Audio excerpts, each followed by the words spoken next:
BRS తనను MLC కాకుండా చేయాలని చూసిందని, కానీ అన్ని అడ్డంకులను దాటుకొని ఎమ్మెల్సీగా ప్రమాణ స్వీకారం చేశారని ప్రొఫెసర్ కోదండరాం సంచలన వ్యాఖ్యలు చేశారు. ఎమ్మెల్సీ పదవి తనకు అదనపు అవకాశమని, మరింత కష్టపడి పనిచేస్తానని కోదండరాం అన్నారు.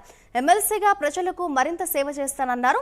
ప్రభుత్వం ఏమిచ్చినా చేయడానికి సిద్ధంగా ఉన్నానని చెప్తున్న ఎమ్మెల్సీ కోదండరాంతో మా ప్రతినిధి నాగేంద్ర ఫేస్ టు ఫేస్. ఎమ్మెల్సీగా మారారు కోదండరాం. ప్రస్తుతం ఆయన మనతో మాట్లాడించే ప్రయత్నం. సార్, ఇప్పటి వరకు మీరు ఒక ప్రొఫెసర్గా పేరుంది, ఇప్పుడు ఎమ్మెల్సీగా మారారు, ఇప్పుడు ఎట్లా ఫీల్ అవుతుంది?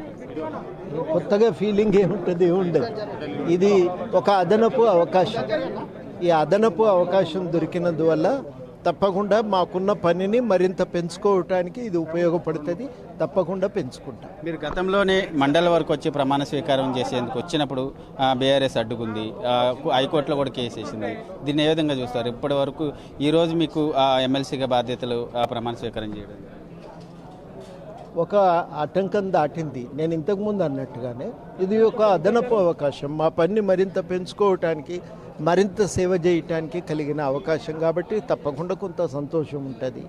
తప్పకుండా దీన్ని ఒక అదనపు అవకాశంగా చూసి ఈ అదనపు అవకాశాన్ని పరిపూర్తి చేసుకోవటానికి, సద్వినియోగం చేసుకోవటానికి మా వంతు ప్రయత్నం కూడా ఉంటుంది. మీరు ఎమ్మెల్సీగా ప్రజలకు సేవ చేయడంతో పాటు మరొకవైపు ప్రభుత్వంలో ఏమైనా లోటుపాట్లు ఉంటే వ్యతిరేకించే అవకాశం ఉంటుందా?